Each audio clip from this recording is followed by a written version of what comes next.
Bonjour à tous, bienvenue sur ma chaîne Grand Club FCB. Si vous êtes nouveau sur ma chaîne, n'hésitez pas à vous abonner.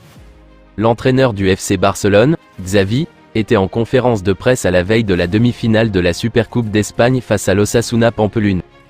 Oui, nous sommes les favoris en demi-finale. Nous l'acceptons et prenons l'avantage, mais Osasuna domine dans de nombreuses périodes du match et ce sera difficile. Mais pour ce qui est de remporter le championnat, nous ne sommes pas les favoris avec le Real Madrid et l'Atlético Madrid. C'est le football, je signe si on gagne demain et la finale par un but, ces stats ne me préoccupent pas du tout. Je pense que dans de nombreux matchs, nous avons mérité de gagner plus confortablement et dans d'autres que nous avons gagné, nous méritions de perdre, comme contre la Real. Je l'ai déjà dit. Nous allons mettre la meilleure équipe de départ pour que, par la suite, les 4/5e changements que nous pouvons faire soient importants, en gardant à l'esprit qu'il peut y avoir des prolongations et des tirs au but. Joao Félix sera important. Pour moi, Sergi Roberto est très important, c'est un exemple, notre capitaine, il est toujours prêt à jouer dans n'importe quelle position. C'est une garantie pour moi et le staff. Vitor Roque et Lewandowski peut-il jouer ensemble? Pour Xavi, ce n'est pas parce que le Polonais et le Brésilien jouent au même poste qu'ils ne pourront pas jouer ensemble à l'avenir, bien au contraire. Vitor Roque et Lewandowski peuvent jouer ensemble. Je pense qu'ils peuvent s'adapter parfaitement et que Vitor peut jouer dans les deux positions. La recrue débarquée de Paranaense pourrait donc prochainement déboulonner Joao Félix dans le couloir gauche ou Rafinha dans le droit. Le néo-directeur sportif des Blaugrana, Deco, aurait bloqué le départ de l'ancien joueur de Leeds malgré les difficultés financières du club. Si un élément offensif devra faire ses valises cet hiver, ce ne sera pas le natif de Porto Alegre. Pour connaître le sort de Rafinha, les supporters Blaugrana devront patienter jusqu'à la fin de ce mercato hivernal qui ferme ses portes le 1er février en Espagne. Également questionné sur les cas Joao Cancelo et Íñigo Martínez, le tacticien espagnol de 43 ans a déclaré être « compliqué » de voir le latéral portugais dans le groupe, de même pour l'ancien joueur de la Real Sociedad et de l'Athletic Bilbao.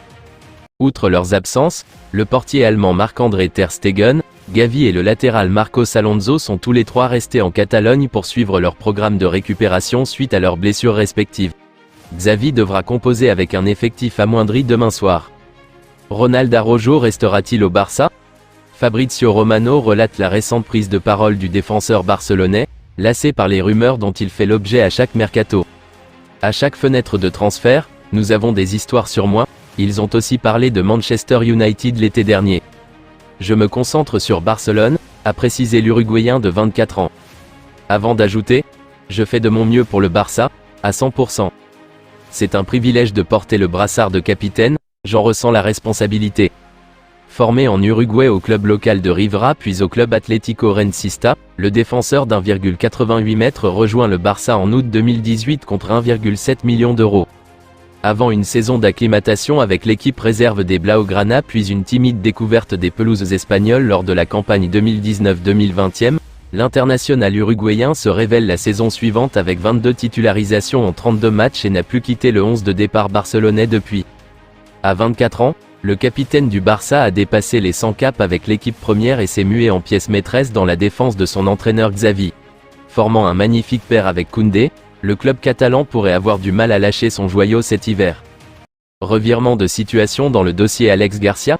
Selon les informations du Mundo Deportivo, le Barça et Gérone ne se seraient pas accordés sur le prix du milieu de terrain espagnol Alex Garcia, annoncé avec insistance du côté des Blaugrana. Les gironistes demanderaient 20 millions d'euros pour lâcher leurs joueurs quand les Barcelonais ne seraient disposés à n'offrir que 14 millions d'euros environ en raison des problèmes économiques qui secouent le club depuis plusieurs saisons maintenant. Les négociations n'ont pas encore commencé que les deux clubs sont déjà en désaccord. Et si le Barça surprenait tout le monde en s'attachant dès cet hiver les services d'un grand espoir suédois très courtisé à travers l'Europe? Discret depuis l'ouverture du marché des transferts, le Barça s'est contenté pour le moment d'officialiser l'arrivée de Vitor Roque, acheté cet été, mais qui n'avait pas encore été officiellement enregistré. À cause de finances dans le rouge, les Blaugrana doivent toujours rivaliser d'ingéniosité pour renforcer un effectif qui affiche de grandes lacunes depuis le coup d'envoi de la saison. Pour cet hiver, la marge de manœuvre est particulièrement restreinte, le board ne disposant que d'une petite enveloppe, mais une piste semble prendre de l'épaisseur pour venir apporter un renfort, notamment dans l'entrejeu. Ces dernières semaines, le nom de Lucas Bergvall, grand espoir suédois qui évolue actuellement du côté de Djurgårdens, fait partie de la shortlist de Deco. Et à en croire les informations du média suédois, les Catalans ont envoyé une offre estimée à 6,5 millions d'euros à son club. Problème, ils ne sont évidemment pas les seuls à lorgner sur le talent de tout juste 17 ans. L'Eintracht Francfort aurait proposé de son côté environ 8,5 millions d'euros, tandis que ses dirigeants réclament 10 millions d'euros. Pour le moment, le dossier ne semble pas être une priorité en Espagne, mais tout pourrait changer dans les semaines qui arrivent si aucune autre solution n'est trouvée pour renforcer l'entrejeu. Je vous remercie d'avoir regardé ma vidéo, n'hésitez pas à vous abonner pour plus de contenu similaire.